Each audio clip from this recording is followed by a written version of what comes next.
Yeah. We see Wei walking up to the setup, the master of the fast fallers. No idea if they're just gonna go right into it. No hand warmers. No hand warmers. They're going in. right into it. All right. That was so fast too. I feel like they must have gentlemen or something. These are semis. They're just getting right into it. Just a quick stock from Sci-Fi, covering the Falco Phantasm onto the platform.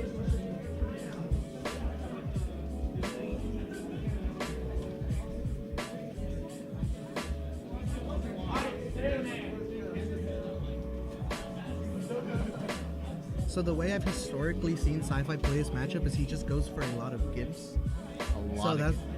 Yeah, I guess that makes sense. Sci-Fi goes for just hella gimps. So I'm curious to see if he just implements that into his game plan right now. Look at this. Yeah. So kind of like, yeah, well, just exactly like that. Exactly like that. Almost picture perfect. I mean, when you have a character like Falco, doesn't have good recoveries, it's like Sci-Fi just tearing. Yeah, when you can gimp, you're gonna gimp, right? Yeah. So If you can simp, you're gonna simp. yeah. This is not looking good for A Wei, but double D smash. this is looking really rough. I've seen Wei win these though, so no. Yeah, no, you're fine now. The TVs are all warmed up. Just that back air. Boom. That ends the game. Ouch. Pretty convincingly. I don't think there was a point in that game where we thought that Dewey would bring it back. But just wow. Just a very big showing from Sci-Fi there.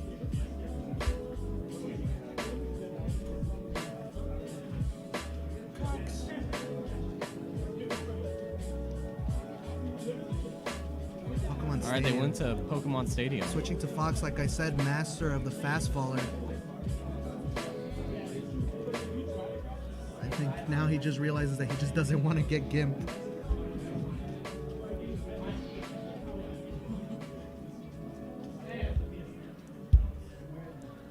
Uh-oh.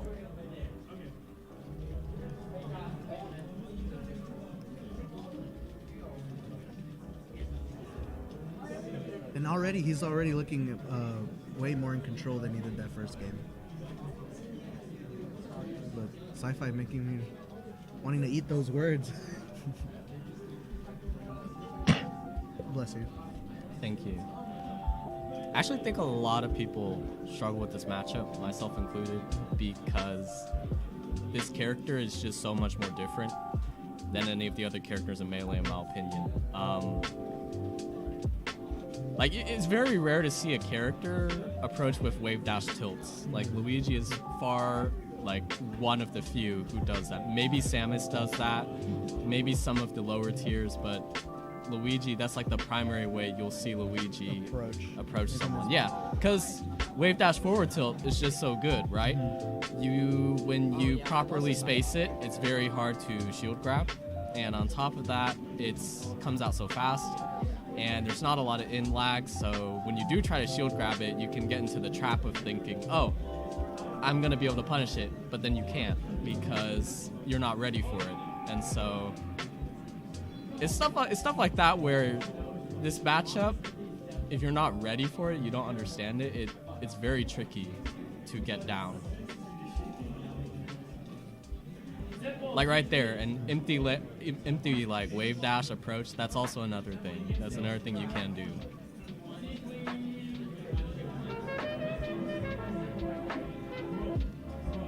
And you see it there too. You just tried to do a up-angled forward tilt. See, now that you mentioned it, I did really note. I'm starting to see that. Yeah. This is a character, no, and you know it's coming, but it's so hard to stop at the same time too. Do you outspace it? Kind of, but not really, because the wave dash is just so big. But you just have to try to understand when it's coming and then punish it at that point. Beautifully spaced back air there to just end away. And I once again led to believe that this is also a best 2 out of 3. It's loser semis. Yeah, I think so. I think it is a best of 3. I would really love to have seen this been a 3 out of 5 because I think Dewey's making some great adjustments that I think could turn the set around if he was allowed a game 3. But I mean, Oh no, that's it. time constraints are just gonna. Oh, and I think that does it. Now we move on.